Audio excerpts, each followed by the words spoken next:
Y entonces, cuando escuchó esas palabras Samuel, que, ¿verdad? Que fue que lo ungió como rey, usted sabe el evento este de cuando ungieron a Saúl, era porque era bien alto, era un tipo enorme, y cuando lo ungieron estaba todo el mundo orgulloso, estaba sobre todos los demás, y Samuel también estaba orgulloso. Entonces ahí Samuel se dio cuenta que había sido rechazado y clamó a Jehová toda aquella noche, pero Dios le respondió que ya había sido desechado. Usted va a encontrar eso en ese pasaje bíblico de 1 Samuel 15 en adelante.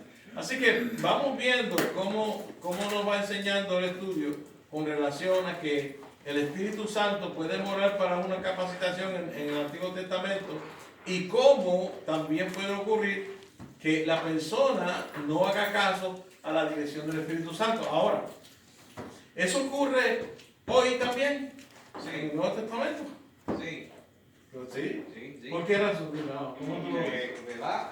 Siguen en conducta pecaminosa fuera de lo de la carne. Muchas veces el Espíritu viene advirtiéndote, tú tienes, ¿verdad? Porque el Señor, para el Espíritu Santo, la comunicación tuya con el Señor, y muchas veces, ¿verdad? Nos dejamos guiar por decisiones sin contar muchas veces con la ayuda del Espíritu Santo, que para eso está, para guiarnos, para capacitarnos, y no simplemente en cosas espirituales, también en cosas materiales, decisiones financieras, decisiones de casa, si vas a comprar un auto, si vas... En mi caso, la última experiencia que yo tuve, ¿verdad? Apareció la oportunidad de comprar un terreno, y lo primero que yo le dije a mi esposa fue: no hagamos ningún movimiento, yo voy a poner las cosas en oración. Y cuando, ¿verdad?, el Señor me dio la respuesta, porque una de las cosas es que tú tienes que desarrollar la habilidad de aprender a escuchar al Espíritu Santo. Porque es que si tú no tienes la habilidad de escucharla, no vas a tener dirección, pero lo aprendes, ¿verdad?, a través de la palabra. Si tú lees, te da una guía, lees todas estos profetas, todos estos, ¿verdad?, hermanos de la fe que estuvieron antes que nosotros, y siempre nos dan uno que otro tip de cómo el Espíritu Santo te habla. Y una de las cosas que hice, como dije, lo puse en oración, tuve mi confirmación, y gracias a Dios se dio un terreno a buen precio que lo pudo haber comprado cualquiera en cualquier momento antes de yo comprar, y el Señor me dio la oportunidad. Pues yo sé, ¿verdad?, que el Señor obra. Lo mismo la casa, cuando fuimos a comprar la casa en donde vivo, esa es una casa que se puso en oración. Nosotros tuvimos muchas opciones para comprar, tuvimos muchas opciones para ir, ¿verdad?, a poder hacer el préstamo de compra, pero al fin y al cabo el Señor, ¿verdad?, cerró unas puertas. Al principio uno lo encuentra como frustrado y dice: Señor, ¿qué está pasando? Que se están cerrando estas puertas. No, hasta que entendí, ese no es el sitio donde tú vas a ir a hacer el préstamo. Abrió otras puertas, y en menos de 2 meses ya yo estaba viviendo la nueva casa, ¿verdad? Pero fue un proceso de yo no tomar mis propias decisiones, porque por mí a lo mejor hubieran hecho un mal negocio, ¿verdad? Todas estas entidades sabemos que se dedican a tomarle el pelo a la gente. Gracias a Dios estaban bien orientados, pero puede pasar, y el Señor abrió todas esas puertas y movió, ¿verdad?, esos caminos, que hasta tal punto de que yo trabajaba, nosotros decimos marquesina a los garajes, ¿verdad? Trabajaba en mi marquesina en mi casa, y era de un solo auto, y a la casa que me mudé tengo espacio para más de 20 autos, que sabemos, ¿verdad?, que todo eso, si uno lo pide, el Señor te dice. Porque una de las cosas que yo dudaba era: Señor, yo voy a estar predicando, pero usted de verdad quiere que yo pueda trabajar en mecánica, porque sabemos el tiempo que conlleva la mecánica y el tiempo que hay que dedicarle a Dios. Y yo dije: no, yo voy a poner a Dios primero ante todas las cosas. Y una vez el Señor vio, ¿verdad?, mi disponibilidad, porque yo digo, el Señor sabe que yo le pregunté sinceramente, me dijo: tú vas a trabajar en mecánica, y como si fuera audible, pero una vez tú te olvides de mí en la mecánica, usted no va a tener carros para trabajar. Porque el Señor, yo confío que el Señor tiene el control, el Señor sabe. Yo le digo: Señor, ¿tú quieres que yo pueda dedicarme a llevar las palabras a las casas como se están haciendo? Y me controla la entrada. Como digo, no sé explicarlo, es una relación personal que yo puedo preguntarle: Señor, no me traigas personas que me vengan a dar problemas. Señor, si viene alguien y quieres que le hable, indícame, dame palabra para esas personas. Y el Señor lo hace, pero es algo que tú tienes que aprender a vivir contando con esa dirección, ¿verdad? Y tienes que tener el oído presto para escuchar la voz del Espíritu Santo. No es fácil, pero se puede. Hay un punto importante de esto que tú estás hablando. Nosotros entendemos que el Espíritu Santo, eso tiene que tener claro, tenemos que dejarnos guiar por el Espíritu Santo. ¿Cómo se logra eso? En oración, en comunión con la palabra, en comunión con Dios. La vida natural, o sea, la vida natural no se relaciona con Dios, es la vida espiritual. Por tanto, tú tienes que entrar en un ámbito espiritual para poder tener esa dirección del Señor en tu vida. ¿Qué pasó con Saúl? ¿Qué fue lo que pasó con Saúl para que llegara a esa posición que vemos ahí? ¿Se acuerdan de ese caso? ¿Qué fue lo que pasó con él? Dios, a través del profeta, le dio unas instrucciones y le dijo claramente que fuera hasta los amalecitas y destruyera todo. Matara todo lo que estaba, destruyera todo, y mujeres, niños, vacas, ovejas, todo lo que hubiera allí, incluyendo al rey de los amalecitas. Pero ¿qué hizo él? Dice la Biblia que él, me imagino que había unos cuantos ambiciosos allí, y cuando vieron las vacas y todo eso, pues mataron a todas las personas, mataron a los niños, mataron a las mujeres, pero guardaron las vacas porque las vieron gorditas y saludables. Entonces le dijeron a Saúl, no, pero nos matemos, mira, y justificando el pecado, le dijeron a Saúl, no, vamos a quedarnos con estas vacas porque estas vacas están gorditas y se las podemos sacrificar a Jehová, y va a estar contento Samuel con eso, y Dios va a estar contento, Jehová va a estar contento. Pero se olvidaron de que había un mandato y una orden que se le dio a este rey Saúl para que hiciera lo que tenía que hacer, y no lo hizo. Entonces, vamos a aplicar eso a nosotros ahora. Sí, vamos a aplicarlo. Nosotros tenemos que buscar la guianza del Espíritu Santo para saber qué es lo que Dios quiere en nuestra vida. Como tú estás diciendo, nosotros en el camino vamos viendo que Dios nos va guiando. En oración le vamos pidiendo a Dios y Dios va guiando. Si usted no sabe cómo, él usa una expresión, es que tenemos que saber escuchar la voz del Espíritu Santo. Y muchas personas dicen que yo no sé, porque no oras. Si tú oras, Dios te va a hablar, Dios te va a guiar. Y todos nosotros hemos experimentado en algún momento la guianza del Espíritu Santo. Y en ese sentido yo doy testimonio de eso. Cuando ocurre el evento en Puerto Rico, ¿verdad? Que muere mi primera esposa, yo me caso nuevamente y empieza a ocurrir problemas en la iglesia, y yo decido salir un tiempo. Yo me acuerdo que a mí vieron pastores y me hablaron, y yo sé que me hablaron de parte de Dios, y yo escuché la voz de Dios a través de esos hombres de Dios, que fueron, me dijo, pastor, de ese un tiempo, y uno que me dijo, mire, Dios quiere utilizarlo a usted en otro ministerio. Y yo hice caso a esa voz, y esa voz me trajo aquí en los Estados Unidos, y por esa voz yo estoy aquí en esta iglesia. O sea, dejarse guiar por el Espíritu Santo. Déjame explicarle, decirle que yo no vine aquí a Estados Unidos, y como yo he dicho otras veces, yo no vine aquí a Estados Unidos y llegué aquí y no estaba sin casa. Yo llegué a Estados Unidos con casa, con sueldo y con todo, con una ayuda que me daba una iglesia como sueldo. Y yo llegué aquí y tenía casa, muebles, estuve, comida y todo. Ya está una compra de mí. Misma situación. Sí. Yo llegué y ya tenía estado. O sea, que Dios te va guiando. Si aprendes a obedecer la voz de Dios, Dios te va a guiar en la vida. Eso te puedo decir a estas jóvenes. Cuando digo a estos jóvenes, me preocupa tanto los jovencitos que tenemos, que ya están creciendo, y las jóvenes que tenemos, que ellos vayan sabiendo y buscando el rostro del Señor para sus vidas. Que no se dejen llevar por los deseos de la carne y por todo eso. Déjense llevar por el Señor. Dios le va a guiar. Póngase en las manos del Señor y Dios le va a guiar. Y eso fue lo que pasó con Samuel. Samuel desobedeció completamente. ¿Y qué pasó? Un caos en su vida. Dios lo desechó. Y eso es lo que ocurre cuando nosotros, como la pregunta que dice, y está pasando lo mismo con nosotros hoy en día. Muchas veces, hermanos, oímos la voz de Dios y no obedecemos la voz de Dios. Y tenemos dones espirituales que debemos usar para la gloria del Señor, como pasó con él, y él no lo usó. Él tenía que decirle a aquellos ingratos que estaban allí, no, mátanos esas vacas. Pero lo hizo peor, no mataron las vacas, ni tampoco mataron al rey de los amalecitas. Y se escaparon todos tres. Sí, exacto. O sea que tampoco hicieron el trabajo de exterminio bien. Por eso más adelante tiene consecuencias. Sí, porque esto tiene unas consecuencias adicionales.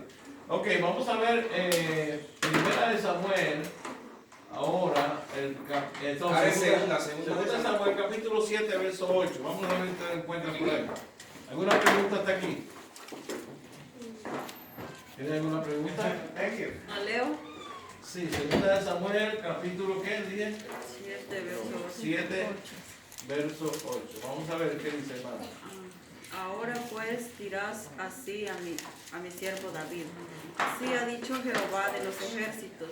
Yo te tomé del redil de detrás de las ovejas, para que fueses príncipe sobre mi pueblo, sobre Israel. Este es el caso de David. Ustedes saben el problemón que se buscó David. Aquí está dando ejemplos para que ustedes vean lo que está queriendo hacer el estudio. El estudio quiere darnos a nosotros ejemplos de gente que tenía dones y Dios podía usar y no usaron los dones. Y se fueron y se desviaron. El caso de David es el peor de todos, ¿verdad? Este caso de David, vamos a ver si lo podemos poner aquí, el pasaje. El caso de David, el que está hablando ahí, es el profeta después que lo confrontó. ¿Se acuerdan de ese caso? Siempre lo hablamos, ¿verdad? David hizo un asesinato a un teniente, o diríamos, sí, era como un teniente, ¿verdad? Que tomó su mujer, se la llevó para allá, para el edificio, y cuando la mujer volvió a su casa, quedó encinta de David, ¿verdad? El papá era David, y no Urías, que era el teniente Urías.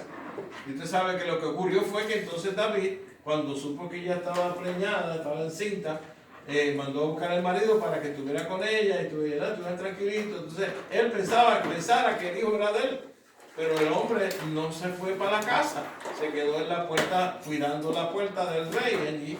Y entonces el rey lo encuentra por la mañana allí y dice: ¿pero qué haces aquí? ¿No te fuiste a descansar con tu esposa? No, los compañeros míos están todos guerreando y yo no puedo estar aquí tranquilo.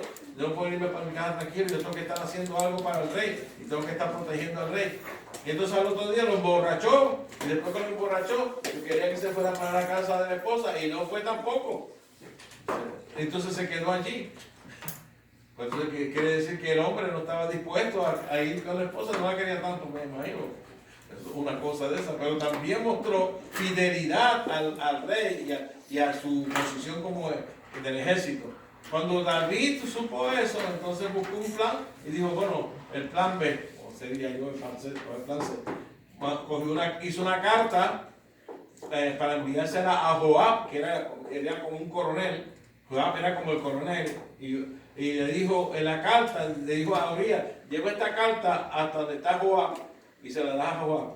Y con la carta le estaba dando la pena de muerte al mismo Urías, que no lo sabía, para que se la llevara a Joab, que era el coronel. Y en la carta decía que cuando la guerra estuviera bien recia y todos fueran, pues echaron todos para el frente con Urías, y que cuando estaban todos al frente, todo el mundo echara para atrás y dejaran a Urías en el medio de la batalla. Entonces, increíble. Así mismo ocurrió. Los soldados vinieron y se fueron todos con Urías, todos echaron hacia atrás, y vino Urías, se quedó en el centro y lo mataron. Y eso, ¿verdad? Esa es la confrontación que hace el profeta precisamente a David. Lo confronta con eso. Y aquí le está diciendo lo siguiente: ahora pues dirás así a mi siervo David. Este es el profeta diciendo: así ha dicho Jehová de los ejércitos: yo te tomé del redil y detrás de las ovejas, para que fueses príncipe sobre mi pueblo, sobre Israel. ¿Y qué hizo? No hizo lo que tenía que hacer. No cumplió con el llamado que Dios le había dicho. Así que cuando Dios nos llama a algo, debemos cumplir con el llamado que Dios nos ha dicho. El problema es que mucha gente, ¿verdad?, nosotros los seres humanos, no nos dejamos llevar por eso, y lo que hacemos es que prácticamente abandonamos lo que Dios nos ha dado. Dios nos ha dado familia que tenemos que cuidar. Dios nos ha dado esposa que tenemos que cuidar. Dios nos ha dado ser parte de una iglesia. Dios nos ha dado dones espirituales y tenemos que ser responsables con lo que Dios nos ha dado. Eso está claro en este pasaje cuando habla de los dones espirituales. Vamos a ver también el capítulo 12, verso 7 del mismo pasaje bíblico. ¿Cuál es? Segunda de Samuel. Vamos a ver qué dice. Samuel, capítulo 7, 12, y ahora está el verso 7. ¿Quién lo tiene? Entonces dijo Natán a David, tú eres aquel hombre. Así ha dicho Jehová, Dios de Israel. Yo te ungí por rey sobre Israel y te libré de la mano de Saúl. Exacto. ¿Y qué hizo él? Hermano, se aprovechó y le mandó a matar a Urias y hizo todo lo que hizo en contra de Jehová. Hermanos, yo les digo a ustedes, hermanos, hay un punto importante de la enseñanza que nos quiere dar este pasaje. Y la Biblia nos quiere enseñar a nosotros a ser responsables con el llamado que Dios nos ha dado.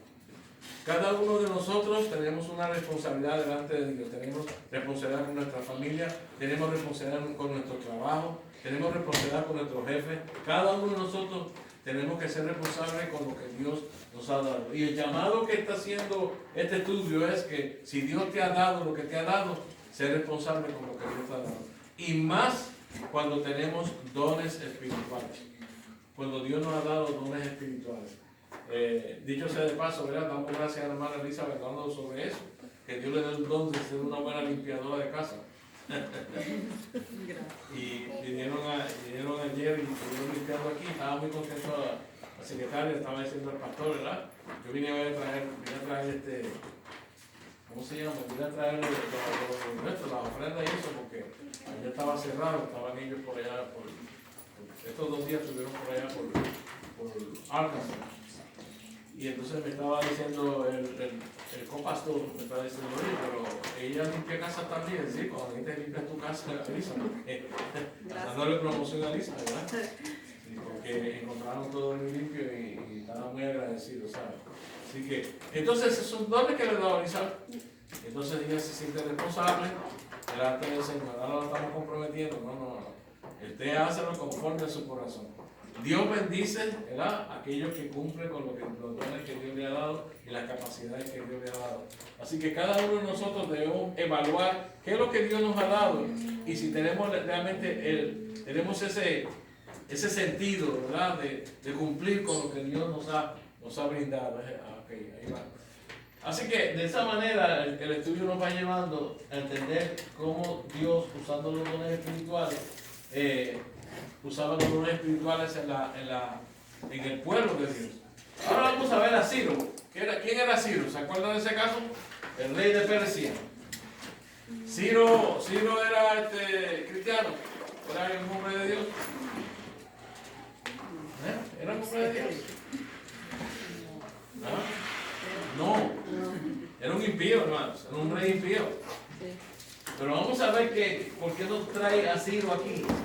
Isaías 45, verso 1. Vamos a ver qué es lo que dice Isaías 45, 1. ¿Tú lo tienes? ¿Leo? Tienen ya lista. Amén. Léalo, hermano. Okay. Así dice Jehová a su ungido, a Ciro, al cual tomé yo por su mano derecha para sujetar naciones delante de él y desatar lomos de reyes para abrir delante de él puertas y las puertas no se cerrarán. Qué interesante es eso. Y estamos hablando de Ciro, que no era un hombre de Dios, era un rey impío, pero hermano, Dios usó a Ciro, usó a un impío. Y te diría, ¿cómo es eso? En el Antiguo Testamento, recuérdense que el Espíritu Santo capacitaba para una función. En este caso dice aquí que Dios, Jehová, y dice Jehová a su ungido. Dios nos separó a un impío para ser usado, hermanos. Y entonces dirá, eso es correcto, hermano. Mire, le voy a decir algo que la gente tiene que decir. ¿Por qué nos dice la Biblia a nosotros que oremos por nuestros presidentes y los que están en autoridad? ¿Por qué? Porque cuando nosotros oramos, Dios apacigua al pueblo y controla esos corazones de esos impíos. ¿Ok? Eso es lo que ocurre, hermanos. Por eso es que tenemos que orar por el alcalde de aquí, que él dice que es cristiano, ¿verdad? Yo creo que sí, va a una iglesia, creo que va a una iglesia batista. Por ejemplo, en Nicaragua, en El Salvador, el presidente de El Salvador es un hombre que muestra ser un hombre de Dios, ¿verdad? Un hombre que ama a Dios. Pero, ¿qué pasaba qué pasa en Venezuela? ¿Quién es que está en Venezuela? ¿Maduro? Maduro. ¿Y es bueno el Maduro este? No, está verde. ¿Ah? No, dice que está verde. Bien verde. Bien verde. Viejo rabo verde. Ahora mismo, ahora mismo están cambiando los gobiernos. En Argentina hay un cambio de gobierno también y aparentemente pues el gobierno que están escogiendo ahora, están buscando a ver si cambia la problemática de la situación en Argentina. Pero por ejemplo, en Venezuela tenemos un hombre que está gobernando allí y es como si Dios usara a Maduro, que está bien verde, como dice la hermana, a Maduro para usarlo para hacer algo. Dios lo puede usar, hermano. Igual, y nosotros oramos para que Dios también controle el corazón de los reyes. Eso es un punto importante que tenemos que tener claro. Hay que acordarse que también muchos de los castigos de Israel fue Dios que usó los pueblos enemigos para llevar a cabo el castigo. Las dispersiones que tuvieron, Babilonia, los exilios, ¿verdad? Fueron para llevar a cabo, ¿verdad?, el cumplimiento. El Señor nos ama y como Padre que ama, también castiga. Así que por eso es que hay que tener, porque disciplina. Pues Él en muchos casos, si leemos el Viejo Testamento, para disciplinar a su pueblo, una vez se apartaba, ¿verdad?, le daban la espalda, como muchos de nosotros inconscientemente lo hacemos, siendo cristianos, le damos la espalda, porque si nosotros nos está advirtiendo algo a través del Espíritu Santo y nosotros no estamos escuchando la voz del Espíritu Santo, le estamos dando la espalda a Dios, por más cristianos, ¿verdad?, que seamos. Por eso hay que estar pendiente, que dice, ¿verdad?, el salmista David, que hablamos mucho de él, dice que nos cuide hasta de los pecados que hacemos sin que sepamos. Usa una palabra en específico, los inicuos, los pecados ocultos, que los sabemos, ¿verdad? No los hacemos voluntariamente, pero lamentablemente los hacemos por la condición pecaminosa que tenemos. Pues así, ¿verdad?, por caminos misteriosos, vemos también a Job, como utiliza, ¿verdad?, esa trama, y utiliza el mismo Satanás que va a tentarlo para llevar a cabo, ¿verdad?, ese propósito de que Job verdaderamente conociera a Jehová. Conocía mucha palabrería, pero no había tenido esa experiencia verdadera para saber lo que realmente es Dios. Y así hizo con cada uno, ¿verdad?, hace con cada uno de nosotros, porque le podemos pedir a Dios, como llevé, que nos libre de la tentación, pero hay males que vienen a nuestras vidas muchas veces para enseñanza. ¿Y quién nos permite? Dios. ¿Y quién lleva a cabo esos males? Las entidades satánicas, ¿verdad?, y las personas que el Señor va a usar para eso. Por eso es que muchas veces, amigos de la hermana, dice, tenemos que preguntarnos, no el por qué, el qué hay detrás de esto y el para qué nos está sucediendo. El para qué nos está sucediendo esta situación. Confiando, ¿verdad?, sin olvidarnos de la soberanía de Dios, que tiene control de todo. Puede usar tanto como a personas cristianas, ¿verdad?, gente convertida, como también puede utilizar a impíos. El Señor tiene control de todo. Los impíos están así porque, ¿verdad?, el Señor tiene un propósito al final de los tiempos que Él solo conoce, y Él mismo los controla y les permite. Se ven ahora como que están, ¿verdad?, celebrando mucho, pero llegará el momento que nosotros vamos a celebrar más que ellos. Sí, definitivamente. Aquí usó Dios a Trump. ¿Usted cree que Trump es cristiano? No. No, hombre, no. No. Ese utilizó el cristianismo para llegar a su posición de presidente, pero Dios lo usó, ¿sabes?, porque trajo mucho bien para las iglesias, aunque lo trajo mucho mal para los ¿cómo se llama?, para los indocumentados, porque prácticamente en aquel tiempo fue que comenzó una persecución tremenda. Pero Dios puede utilizar a un impío para su propósito, y este es el caso de Ciro. Y fíjense que él le llama a su ungido, o sea que ungido lo que está diciendo es que él lo separó para ese propósito. Y dice, al cual tomé por su mano derecha para sujetar naciones delante de él. Dios puede usar a un impío. Ahora, ¿eso qué nos enseña? ¿Qué nos quiere enseñar la Biblia con el estudio y con esto? Bueno, que Dios en aquel momento, en el Antiguo Testamento, porque esto es el Antiguo Testamento, Dios también, hermano mío, capacitaba a un impío para hacer algo. Los constructores del templo eran impíos, y muchos de ellos Dios los capacitó para hacer el templo por medio del Espíritu Santo. Ahora, no habitaba el Espíritu Santo sobre ellos para guiarlos, ¿verdad? O para capacitarlos para la obra del Señor, para ser profetas. Para eso Dios escogía hombres para ser profetas, ¿ok? Hay una diferencia entre lo que Dios hacía con esto. Vamos a ver también los siguientes versos. Ahí también tenemos el siguiente verso de Ciro, el 41:2. Vamos a ver qué dice ese pasaje. 41:2. Estamos hablando de Isaías 41 y el verso número 2.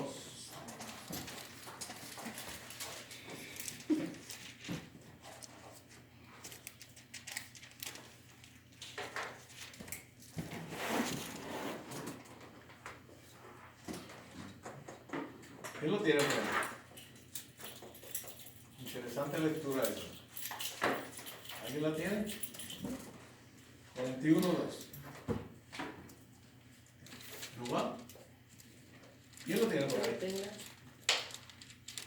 No todos a la vez. ¿Quién despertó del oriente al justo? Lo llamó para que le siguiese. Entregó delante de él naciones y le hizo enseñorear de reyes. Los entregó a su espada como polvo, como hojarasca que su arco arrebata. Importante, aquí la contestación de esa pregunta, eso es una pregunta, se llama retórica. Si nosotros vemos eso, vamos a ver los jóvenes que están aquí. ¿Quién despertó del oriente al justo, lo llamó para que siguiese, entregó delante de él naciones, le hizo señorear de reyes, los entregó a su espada como polvo, como hojarasca de su arco arrebata? ¿Quién? Vamos a ver. ¿Quién hizo eso? Dios. ¿Verdad? ¿Cuál es? ¿Quién? Dios. Dios. ¿Y qué es lo que quiere mostrar en ese pasaje? Que Dios es soberano y Él hace como Él quiere. ¿Ok? Por eso es que nosotros decimos que la salvación está sujeta a Dios. ¿Saben lo que significa? Esto es un pasaje de soberanía. ¿Qué significa soberanía? Vamos a ponerla aquí. Esto es soberanía, vamos. Soberanía. ¿Qué significa soberanía? Cuando se le pone ese atributo a Dios, que es soberano, ¿ah? Sobrepasa todo. Sí, Él tiene control de todo. Esto es lo que pasa y quiere hacernos ver a nosotros, que Él tiene control de todo. Ahora, cuando hablamos de la salvación, en el Antiguo Testamento y en el Nuevo Testamento, esto es el Antiguo Testamento, es el mismo Dios del Nuevo Testamento, es soberano, y la Biblia habla de que Dios es soberano.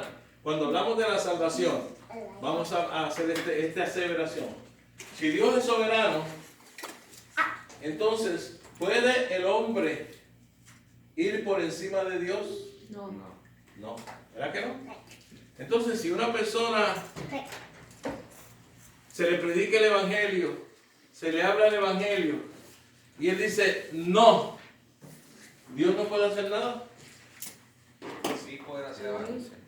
Sí. Sí puede hacer algo, pero no, No lo hace. es un réprobo. No es Podríamos parte- decir que es un réprobo, No ¿verdad? es parte del rebaño, esa parte escogida desde la fundación del mundo. Es como dice, está la voluntad de Dios, la voluntad de Dios y la voluntad permitida de Dios. Ujú. Exacto. Podemos hacer la voluntad de Dios, o en este caso, podemos escuchar al Espíritu Santo o no podemos escucharlo. El escucharlo estamos haciendo la voluntad de Dios, pero si no lo estamos escuchando, Dios lo permite, estamos haciendo la voluntad permitida de Dios.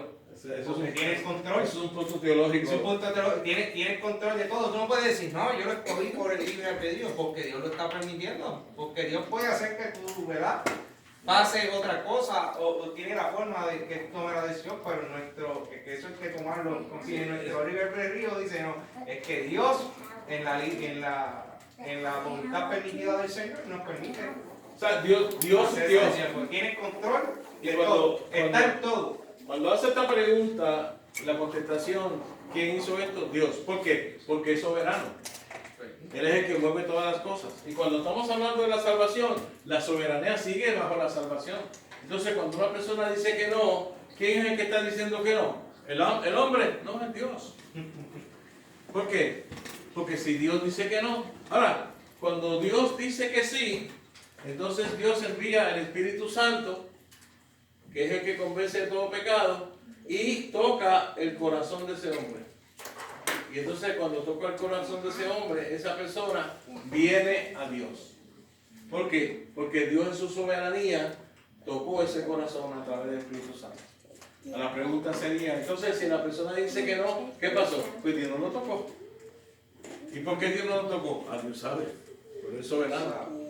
El problema de esto es cuando vemos la soberanía de Dios, no podemos negar que Dios es soberano sobre todo y soberano sobre la salvación. La salvación pertenece al Señor. Nosotros le predicamos el Evangelio a toda criatura. Y el que creyere será salvo. El que no creyere será condenado. Y si no cree, hermanos míos, pues no va a ser salvo. Es obvio. Ahora, si creyere, decimos, pues entonces la persona creyó y la persona vino a Dios. Hermanos, la persona vino a Dios porque Dios lo llamó. Porque Dios lo tocó. Si Dios no lo toca, la persona no viene a Dios. El punto de la salvación es que nosotros estamos aquí por pura gracia y misericordia de Dios. No estamos aquí porque nosotros somos mejores que otras personas. Estamos aquí por la gracia y la misericordia de Dios. Él derramó su gracia sobre nosotros y nosotros dijimos, sí, yo quiero buscar de Dios. Pero ese yo sí, yo quiero buscar de Dios. Si yo digo no, porque es que yo estaba mal y yo quise buscar de Dios, entonces la gloria me la llevo yo, porque yo que estaba mal quise buscar de Dios. Gloria a mí. Porque yo fui el que busqué de Dios, pero no es así. Gloria a Dios, que yo estaba mal y Él tocó mi corazón y cambió mi vida, y cambió mi mente y me regeneró y cambió mis pensamientos y todo por medio del toque del Espíritu Santo y cambió mi corazón. Entonces, la otra palabra que se utiliza para negar muchas veces la soberanía de Dios es la voluntad. O sea, la gente dice, es que no tuvo la voluntad. ¿Y qué es la voluntad? La voluntad, por ejemplo, para dar un ejemplo, cuando usted venía para acá, usted tuvo la voluntad de venir para acá. Pero esa voluntad vino sola, o sea, vino la voluntad y te dijo, vamos, camina. Y tú por la voluntad te dejaste llevar. ¿No? Seguro que no. ¿Qué hicieron? Me voy a bañar, voy a preparar, voy para la clase bíblica, ¿no? ¿Dónde nació eso? En tu mente y en tu corazón. Quiere decir que la voluntad no funciona sin el corazón. O sea, la voluntad funciona con el corazón. El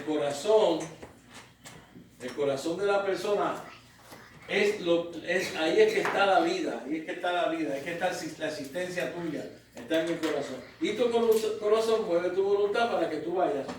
Entonces yo digo, voy a ir, pero nació dentro del corazón. Ahora, oiga bien esto, bien importante. Si es así, ¿qué dice la Biblia del corazón del hombre? Jeremías, ¿qué dice? ¿El corazón del hombre? Es malo y perverso, De continuo. de continuo hacia el mal. ¿Quién lo conocerá? Dice la Biblia. Así que si el corazón es malo, y perverso, y nos dice la Biblia que es malo y perverso el corazón, porque eso dice la Biblia, perverso, ¿verdad? Entonces, si el corazón es malo y perverso, te pregunto, si un corazón es malo y perverso, ¿hacia dónde te va a llevar el corazón malo y perverso? ¿Qué usted cree? Hacia cosas malas, hacia el mal. ¿Te va a llevar hacia Dios? No. El corazón te va a llevar hacia lo malo y lo perverso. Por tanto, si el corazón es malo y perverso, el corazón que está malo y perverso te va a provocar que tu voluntad, tú busques el mal. Ahí está la cosa. Y no vas a buscar el bien. Y vas a buscar ¿qué? El pecado. ¿Por qué? Porque tu corazón es malo y perverso. Así naces tú. Por eso nosotros somos personas caídas por causa de Adán. Y ahí, dice la Biblia, el pecado entró en ti. Y entró la perversidad. Y entró lo malo en tu corazón. ¿Y qué dice la Biblia, hermano? Claramente sobre eso. La Biblia dice que entonces Dios es el que cambia tu corazón. Él es el que cambia tu corazón. Tú no lo puedes cambiar por ti mismo. Dios te da un corazón de carne, era de piedra, y Dios te da un corazón de carne. ¿Para qué? Para cambiar tu mente y tu corazón, cambiar tu forma de pensar. Y ese cambio que Dios hace es lo que provoca que tú vengas a Dios. Entonces, ¿dónde está la salvación? Pues si Dios es el que hace el cambio del corazón, la salvación le pertenece a Dios y Dios es soberano. Y cuando Él hace ese cambio, lo hace por medio del Espíritu Santo. Y ahí entonces tú, con un corazón de carne, un corazón, vamos a decir a la pregunta para que ella me la conteste. Si el corazón antes era malo y perverso y el corazón es cambiado por el Espíritu Santo, entonces ¿para dónde va a ir ahora? La voluntad y todo. Hacia Dios, hacia lo bueno, hacia lo que es de Dios. Pero todavía hay pecado en nosotros, pero el corazón ahora ha sido cambiado y ha sido regenerado. Y ahora todo nuestro designio en vez hacia el mal es hacia Dios. ¿Por qué? Porque tenemos un corazón nuevo, cambiado, una regeneración, un cambio que Dios ha hecho en nosotros. Esa es la salvación del hombre. Por eso, hermanos, tenemos un problema con el libre albedrío. Eso es lo que está diciendo el rey. ¿Qué pasa con el libre albedrío? El libre albedrío lo que dice es que tú por ti mismo, tú puedes venir a Dios. Basado en una posición de un filósofo que decía que el hombre no estaba muerto espiritualmente, que estaba herido. Ese hombre filósofo decía eso. Y de ahí nació el libre albedrío. De un pensamiento filosófico que decía que el hombre no estaba muerto, que estaba herido. Y como estaba herido, él podía reaccionar y podía entonces venir a Dios. Y entonces por libertad de él propia, él podía venir a Dios. Y de ahí nació el libre albedrío. Pero en la Biblia dice claramente que el corazón del hombre, el hombre está muerto en delitos y pecados. O sea, tú no vas a reaccionar si Dios no toca tu corazón. Jesús dijo, nadie puede venir a mí si el Padre que me envió no lo trajese. Así que es Dios y la salvación es de Dios. Así que cuando vemos este tema de la... ¿Usted levanta la mano, hermano? ¿Usted va a decir algo? No, solamente un comentario que Ajá. en cuanto a la voluntad y lo del corazón se enfrasca es donde dice la palabra del Señor que alma que pecare esta morirá, porque la que incita a pecar es el alma, a través del corazón, porque los malos pensamientos pueden estar en la mente, pero si llega al corazón, ahí es donde la persona peca. Hace la voluntad más, Ajá, se va a sí. buscar lo malo. El hombre va a buscar el mal, y eso es lo que dijo Jesucristo. La gente dice, pero hay un pasaje bíblico que dice, que Jesucristo dice, no queréis venir a mí para que yo os dé vida. ¿Se acuerdan de ese pasaje? Y dice, ¿verdad? Ahí dice Jesucristo, ustedes son los que no quieren venir a mí. Entonces Jesucristo está contradiciendo lo que dijo también, que nadie puede venir a mí si que el Padre el que me envió no lo trajere. ¿Cuál de las dos es la verdad? ¿Tú no quieres venir a mí o el Padre que es el que los trae? Una buena pregunta. ¿Cuál es la razón por la cual Cristo le está diciendo a ellos, vosotros no queréis venir a mí para que yo dé vida?